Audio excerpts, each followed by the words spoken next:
It was 5 a.m. when the alarm snapped me from my sleep.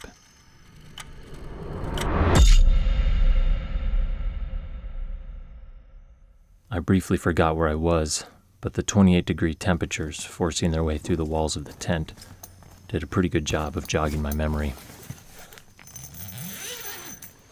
As the fog in my brain lifted, the first coherent thought I could form was, what the hell did I get myself into?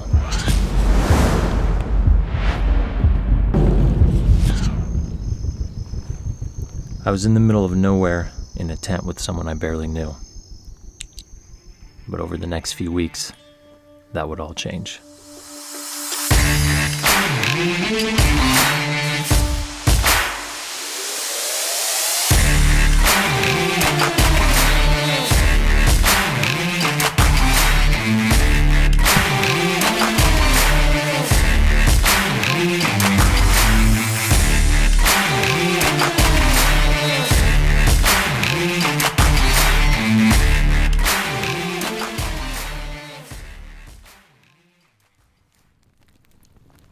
Look, I'm no stranger to the outdoors. I grew up in them. But hunting? I was 17. I had a cheap compound bow that I got for Christmas. Had a tag for deer, and I took a shot at a buck, but I missed it. And I haven't hunted since. What about you, man? How long have you been hunting? I would say we started hunting when we were 10, me and my twin. Super close with my brother, really good hunter as well. I just had to have something that challenged myself, physically, mentally. I was used to pushing myself. And I remember that first season after high school, we went out, and that was it. I fell in love.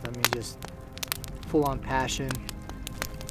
As I got older, I realized the benefits, especially mentally, man. We live such fast lives. I think 2020 really put things into perspective. Being out here and just being able to finally focus again, you know what I mean? Yeah. Eliminate all that noise. It's been peaceful. You definitely feel it, huh? Just detaching from everything. Just quiet, no interruptions, none of the political nonsense. It's just nature at its finest. Yeah, and you just don't realize. When Derrick invited me to film this hunt, I accepted the challenge. I wanted to push myself and try something new. I don't think I had any idea what the outcome would be. Derrick was bow hunting. He had a tag for deer and one for mountain lion. On this trip, I don't have a bow. I'm along for the ride. And the kind of shooting I do is a little bit different. I shoot through a camera lens. I dabble in wildlife and landscapes, but mostly work in a studio in front of a green screen shooting corporate media. Shooting out here is different. I was out of my element. We were up well before the sun on day one. We were hunting the Arizona desert. Those familiar with this kind of country know how rugged it is. We hiked just under 20 miles in our first 3 days out. I've done my fair share of hiking, but Derrick's body fat percentage is probably a third of my own. He trained 7 days a week, all year long for this exact moment, which just reinforced the fact that I was out of my element. We hiked into spots with rumors of big buck sightings that were whispered around town all year long leading up to deer season. And while I still haven't learned what the exact qualifications are, apparently we were after some old toads, whatever that means. As we reached our first lookout point, I was amazed as we sat and glassed and watched the desert come to life before our eyes.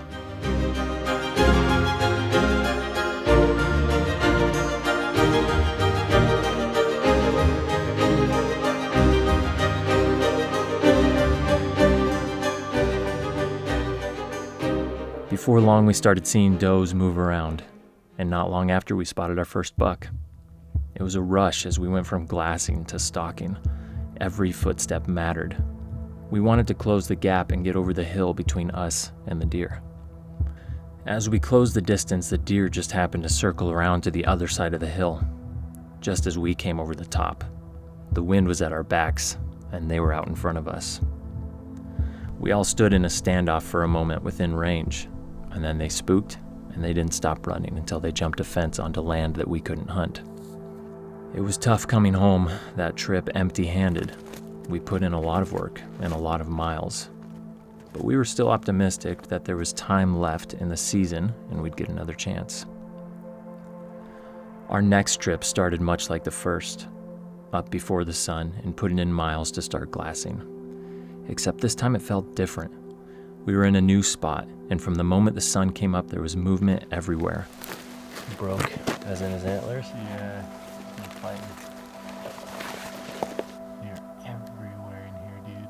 What's that bring account to? We've been sitting here for maybe 5 minutes. You've seen 6 bucks already? $7 now. 7 bucks. 2 shooters. We watched bucks push does from left to right. We watched other bucks cross paths with each other. It seemed like a good sign. We spent all day glassing for the right buck. We decided in the afternoon to get a little elevation and look back over the valley we'd been watching. We found a good deer and watched him for a bit before making our move. And just as we were getting ready to climb off the rocks and close the gap, seemingly out of nowhere, a lone quail hunter appeared with 2 dogs running out in front of him, headed right for our deer. By the time we scrambled off the rocks in an attempt to head him off, it was too late. The deer had spooked and we watched them run up the mountain and over the ridge. It wasn't the quail hunter's fault, he didn't know we were there, but it was unlucky and it put a damper on the high spirits we'd had all day. Empty-handed, we made our way back to camp as the sun began to set. We stayed positive heading into the next morning, our last day to hunt. We knew the deer were there, we just had to pick one and get in close. And that's exactly what we did. We found a good-sized buck bedded down near another doe.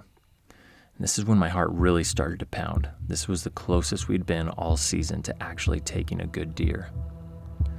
When Derrick signaled to take my boots off, I thought he was crazy, but I quickly followed along. We were stalking in our socks. I had no idea this was even a thing. I became conscientious of every sound, realizing that any sound I made could potentially cost Derrick his deer.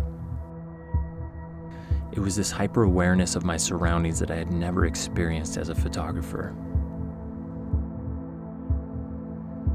Derrick would go on to cross the ravine and see if he could get within range while I stayed back to film.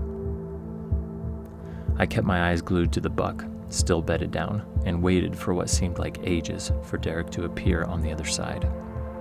And finally, he did, working his way uphill towards the deer. He closed the gap and was within 60 yards, just downhill from the deer, the wind at our faces. It was perfect. As Derrick held his position, contemplating whether or not to pop out, surprise the buck and take a shot, or wait for them to stand up and move towards him, another doe walked in from out of nowhere and stood the buck up. I let Derrick know that they were on the move, figuring they would head downhill straight for him. He knocked an arrow and got ready. Time seemed to stand still. I was anxious. I wanted to make sure I was filming in the right spot. I wanted to make sure Derrick got his shot and I was able to capture it. My heart sunk as I watched them all round the tree and head straight uphill over the ridge. Another small buck had unknowingly pushed that doe right to our buck, and in a split second, changed the course of our hunt. Our 2020 season was over.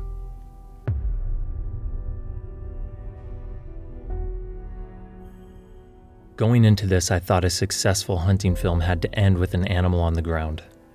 I was wrong. And while I might not have captured the taking of a trophy deer, what I did capture is the bow hunting process. I witnessed an unmatched level of dedication and discipline. I just watched this dude hike close to a mile in his socks. But the most profound thing I felt during this entire trip was this deep connection to the survival of our species, to our ancestors. Humans have shared the need to eat since the beginning of time, and we were practicing the most primitive form of providing. It all made sense to me. And while our 2020 season may be over, this is not the end.